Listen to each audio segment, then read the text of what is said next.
Hello Internet, I'm Nick, one half of two Cynics, and today I'm a generic car YouTuber. You see, I have the hat, I have the glasses, and I have the white shirt on. So I think I'm qualified to do this now. Most generic car YouTubers gain fame when their dad buys them a $100,000 Lamborghini or some such. And I have to say, I haven't done that. I paid for this baby with my own cold hard cash.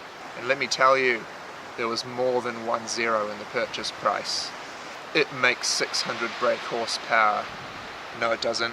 It's got gull wing doors. Definitely not.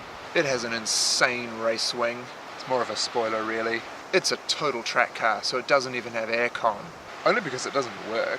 Anyway, enough with the anticipation. Here she is, viewers, in full Ferrari racing red. Full glory, full throttle. Here it is.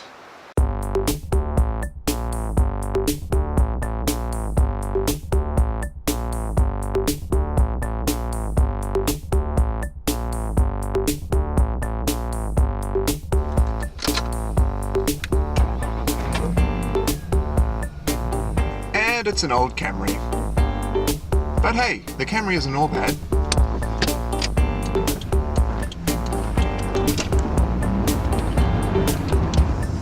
It makes 130 brake horsepower from its inline 4-cylinder, 2.2 litre. And even though it's front-wheel drive, it's actually quite a lot of fun to throw around a twisty road. It does understeer a lot, but that's, that's front-wheel drive for you. Steering could be quicker, but it could be a hell of a lot worse. And while the car does seem to feel a lot more heavy than planted, it does feel very solid through the corners. Braking is by discs on all four wheels, and they do work quite well, but you have to stamp the pedal so hard you're trying to blow a hole in the space-time continuum to make them work properly. Amenities, typical late 90s Japanese car. This really weird marbled zebra skin pattern fabric. I don't know what they were going for there, but I'm not entirely a fan.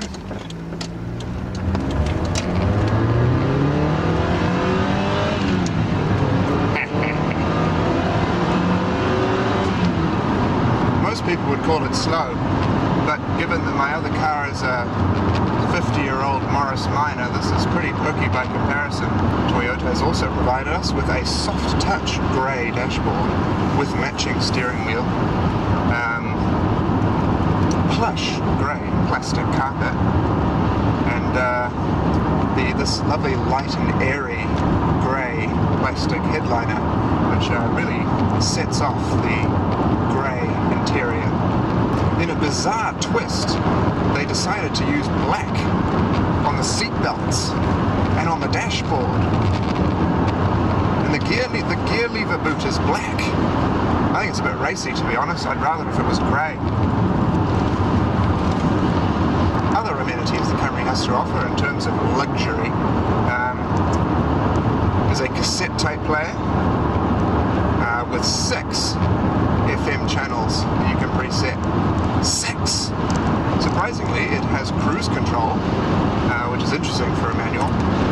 Unfortunately, as I mentioned earlier, the air conditioning is broken, as was quite a lot of stuff when I bought this car, including the 5-speed manual gearbox.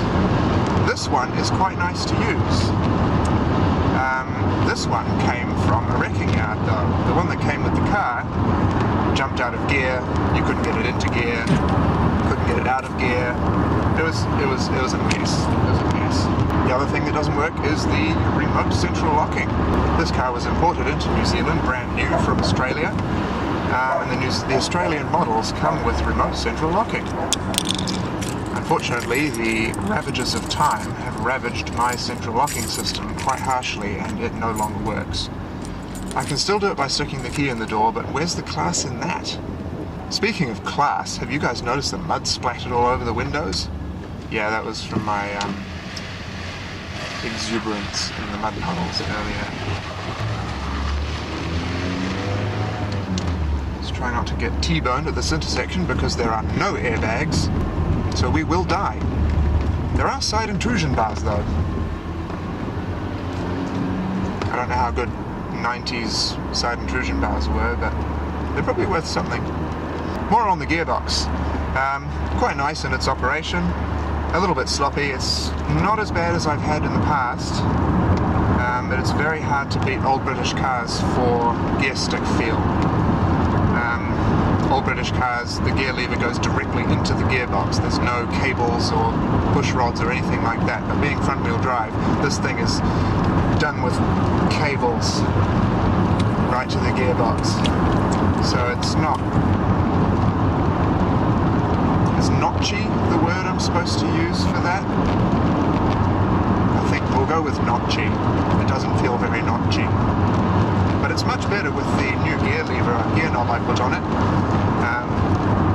The previous owner had the eBay special gear knob with fake carbon fibre and matching pedal covers too that creaked and got stuck on your shoes and in your laces and on the other pedals and on the carpet and on the steering column, which made using the clutch and the brake quite interesting. So needless to say, those went within about an hour of me getting home. I now have a... oh, there's mud everywhere, man. That's another luxury feature. The windscreen washers work really well. So the gear knob it has now is actually a spare one from my Morris Minor. Feels very familiar. So, why am I bored of the Camry already? Well, as I said earlier, I sort of learned to drive in my 1960s Morris Minor, which is an entirely different kettle of fish. And I really like that kettle of fish, even though I'm vegetarian, it's a metaphor. This car is huge. Well, it isn't huge. But you know when you get into like a Toyota Land Cruiser or something, and it is huge, and it feels huge. But it's honest about being huge. It should be huge. It's supposed to weigh 3 tons. It's supposed to be more than 4 meters long. This thing, it's supposed to be a mid-sized sedan, but it feels enormous, to me anyway. I mean, I'm 6'3", and I fit more than comfortably in here, and it's really comfortable and soft and plushy, and there's velour everywhere. But I also fit quite comfortably into Zoe's Kia Picanto, and into my Morris Minor, and into my very nearly father-in-law's Mini. I like that Mini. I covet my near father-in-law's Mini. Like that is the, if I'm having a new car, that's the experience I want. This car feels like a barge crossed with a really unfashionable sitting room in like a doctor's clinic with cheap vinyl seats, and everything's grey and a little bit sticky. My desire to experience claustrophobia aside, this car is just too comfortable. It's too safe, it's too boring, it's too pedestrian, there's no excitement to it. You turn the wheel and the car makes you think for a second, is it going to turn? And then you turn it another 4 inches and it does. But I really want to feel alive when I get behind the wheel. And this car does pretty much everything in its power to put me to sleep. Comfortable seating, smooth power delivery, no excitement during the corners, just understeer everywhere. Suspension is very soft. Judder bars, you can go over them at 50 k's and barely feel them. Probably because the shock absorbers are completely worn out. And those are things that most people want when they buy a mid-size sedan.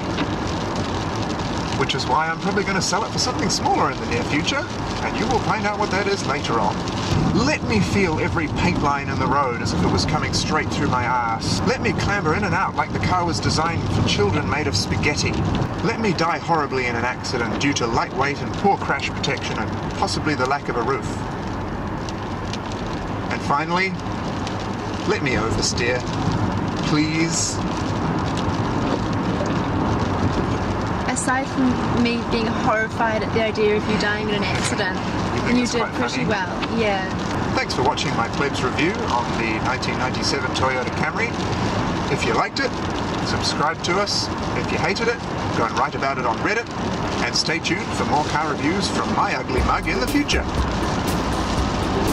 You're not ugly. That was for comic effect, my dear. I know, but it's not true. You're just so cute.